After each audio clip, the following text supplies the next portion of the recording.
Good day, people, and welcome back to 24 Karat Lifestyle.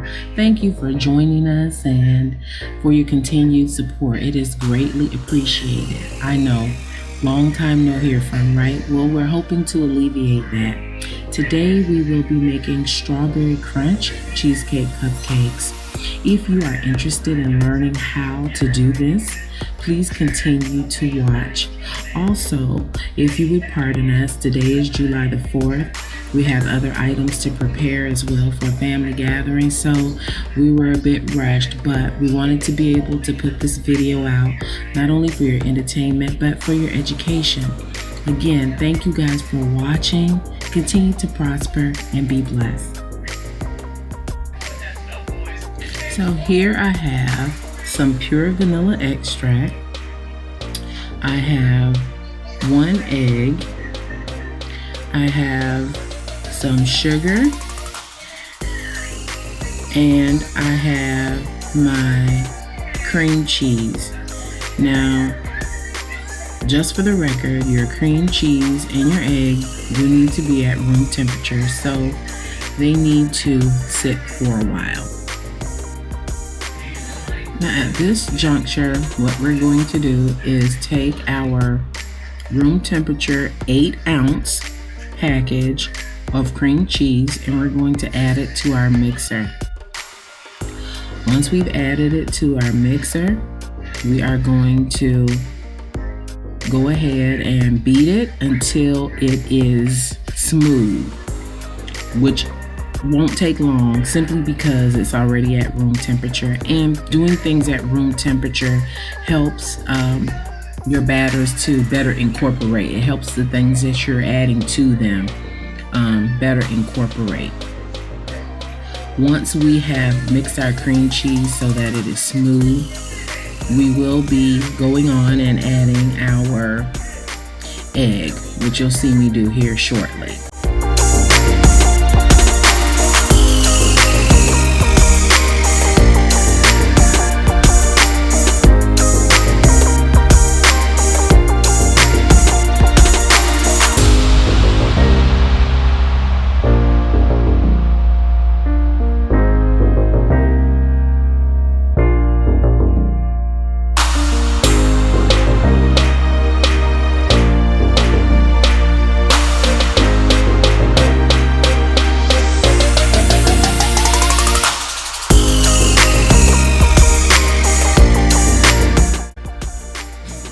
Now that we've added our 1 egg, we are going to add our 1/3 cup of sugar to the mix.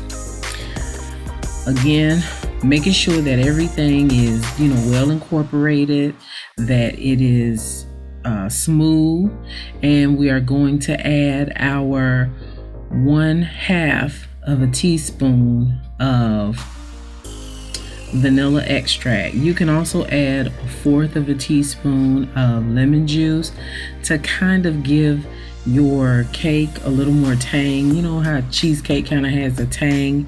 That's what the lemon juice helps to do. It adds a little more acid. So that's 1/2 a teaspoon of vanilla extract. And again, we're just mixing until everything is combined and put together well. And then once we are done with this portion, we will go ahead and bag this up. So it'll make it easier for us when we're getting ready to put our ingredients together to make our cupcakes. Oh, I didn't even think I showed the lemon juice portion, but evidently I did. Again, it's just 1/4 of a teaspoon. So again, an 8-ounce package of cream cheese, 1 egg at room temperature. You'll need 1/2 a teaspoon of vanilla and 1/4 of a teaspoon of lemon juice for extra tang. And you will need 1/3 cups. That's 1/3 cups of sugar.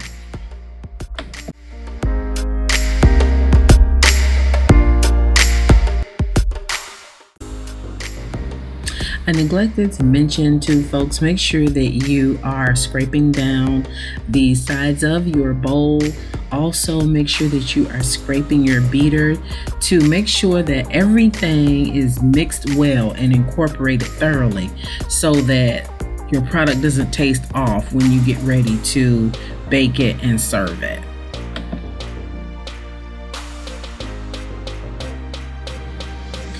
So here we go, folks. I bagged up everything. I have my strawberry cake batter. I also have my cream cheese or cheesecake filling. What I'm doing here is just piping my strawberry cake batter into the bottom portion of my cupcake lined cupcake pan. At this point, once I have done that, and you don't want to pipe a whole lot, just enough to kind of cover the bottom, then you want to take your cream cheese batter and pipe it on top of, just in the center, if you can keep it in the center of your strawberry batter. Once you have completed that portion, what you want to do is make sure that you take and pipe more strawberry filling or batter on top of the cheesecake mixture. And again, like I said, please forgive the quickness of everything, but it is the 4th of July and we're trying to do other stuff to hurry up and get out of the door for family. But I was trying to make sure that I got this done as soon as I could so that the tutorial could go ahead and get on out. I also want to let you know, with the strawberry cake mix, you can use, I've seen people use a box cake mix. I've seen people do it from scratch, so that's why I did not show it here. If I didn't already say that before, that's the reason why I did not show the strawberry ingredients for the strawberry cake batter, because you can find it anywhere. Whatever your favorite is, you can add fresh strawberries to this. In addition to fresh strawberries, you can puree some of the strawberries to decorate the cupcakes with or add it to the batter. It's completely up to you and how you want to make it your own. So that's why I did not show this portion. Also, you'll see me, I'll be doing the strawberry crumble or strawberry shortcake crumble. I had another video, I just took that portion and added it in here so that I did not have to redo that part as well. But when we get to that portion, I just want to go a little bit in depth into the fact that you don't have to do it, make your crumble that way. You can use the vanilla Oreos if you'd like, but I'll talk a little bit more about that once we get to that portion of the video. But again, just piping strawberry cake batter in the bottom, then taking your cream cheese or cheesecake frosting or batter, and putting it in the center of the strawberry batter, and then again going back and piping the strawberry cake mix on top of the cheesecake cake mix. And again, like I said, whatever batter you choose to use, whatever mix you decide to use, make it your own. It's yours. I'm just here to give you a gist of how to do these. And family, what you saw me do earlier with the cup was just take my piping bag and put it inside of the cup, so that makes it easier for me to fill my piping bags. You can do that with cake mix, you can do it with frosting, any type of filling that you have to add to something. You can just put your bags inside of a cup and then fill it. It just makes it easier. So let's get into this crumble or crunch or whatever you want to call it. As I told you, I took this from another video in which I had to make crumble, and so I just inserted it here to save time because, again, it is the 4th and we have something else going on. But in addition to gloves, if you are preparing these for somebody else and not for your personal use, you will need 2 bowls with 1/4 cups of flour in each bowl. On top of the 1/4 cups of flour in each bowl. You will also need 1 stick of butter that you will divide in half. You'll need 1 box of vanilla instant pudding, and you will need 1 box of strawberry jello. You will also need utensils to aid you in, cutting your butter. You'll need a knife, and then you'll need a fork to blend the flour, butter, and the jello and pudding mixes to incorporate everything. So once you have gathered everything, what you'll do is you'll take your butter and cut it in half. You'll take 1/2 of the butter and put it in with the vanilla jello mix, and the other half of the stick you'll take and put it in with the strawberry flour mixture. You'll also need to make sure, don't forget that your butter is room temperature. You want everything to meld and combine well. So definitely make sure that this is room temperature.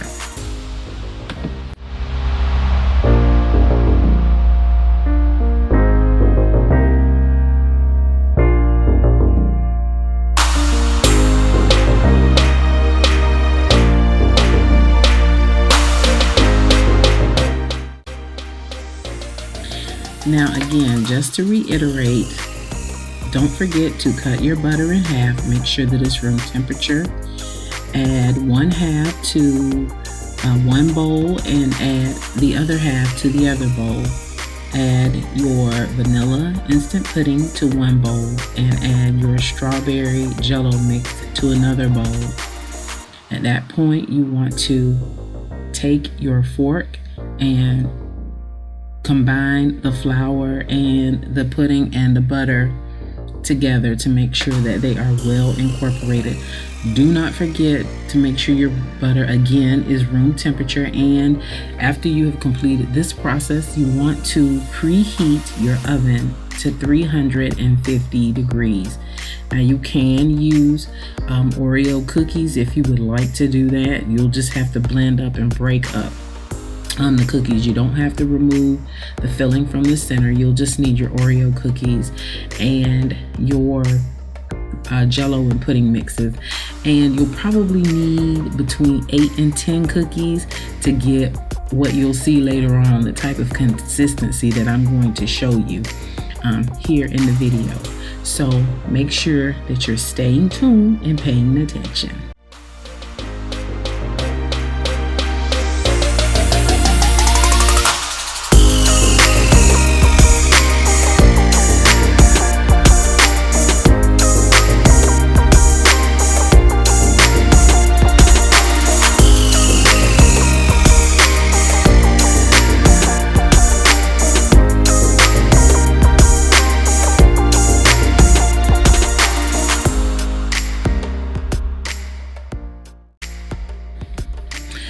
So now at this point, what you guys want to do is take a cookie sheet lined with parchment paper. Here I've just used some aluminum foil and parchment paper, but you want your crumble to be the consistency of dough. That's how you want it to look, just like cookie dough. You want to take it and dump it out onto the parchment paper on top of your cookie sheet.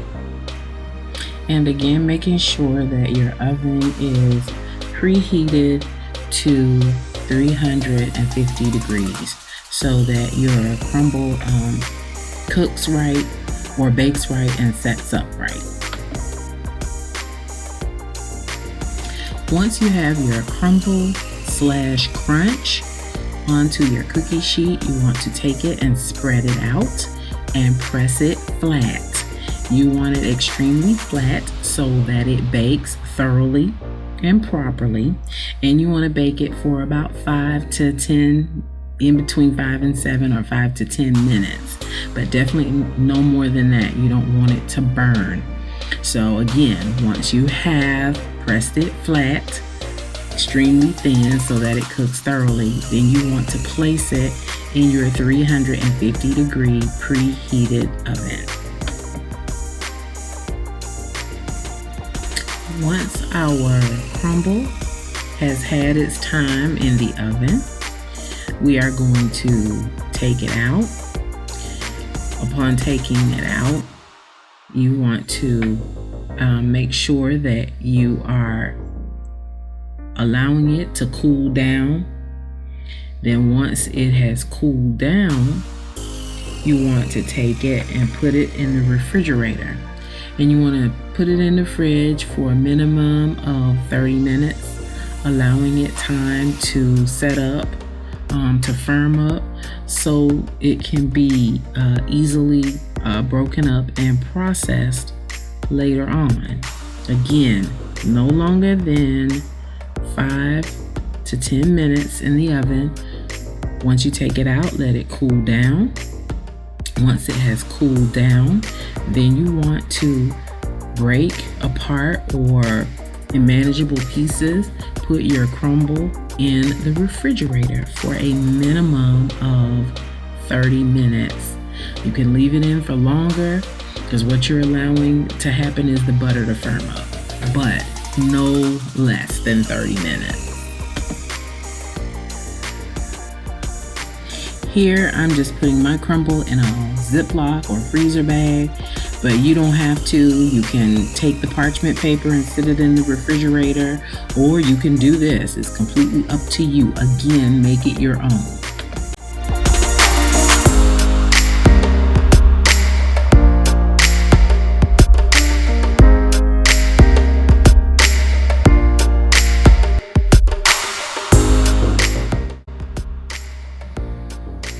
Once our crunch or crumble or whatever you want to call it has set up in the fridge, we are going to put it in our Ninja, our blender, our food processor, whatever you have. If you don't have that, if you just have a rolling pin, we are going to set our system up and we are going to break up our crumble at this point.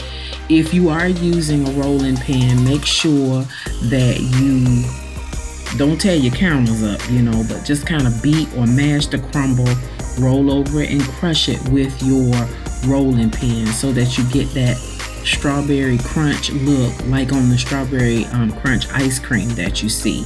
But here, as you can see, I'm processing, breaking up for my cupcakes or crunch cake, whatever it is that you're doing that you want to use your crumble for. Cheesecake jars, make sure that you have broken it up thoroughly, and then when you're done, you can store it back in the bag that you used or airtight container to keep for probably no more than about 5 days to use on other projects that you may be interested in trying. Again, like I said, just make it your own.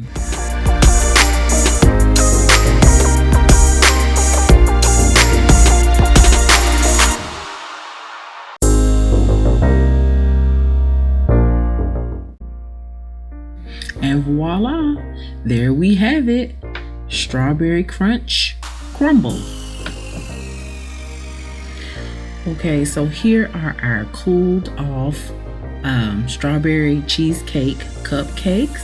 We are getting ready to frost with our cream cheese frosting. I have to show y'all that, how to make it in another video. Don't they look good? Look at the cheesecake peeking through there. And voila, here we go, strawberry crumble crunch cheesecake cupcakes. Like I said, yes, I know it's a little messy, but please forgive me. It's the 4th of July and I got to get out of here. I love y'all, but I got to go. Comment below if there's anything else you want to see. Thanks for watching. You guys be blessed. Love you.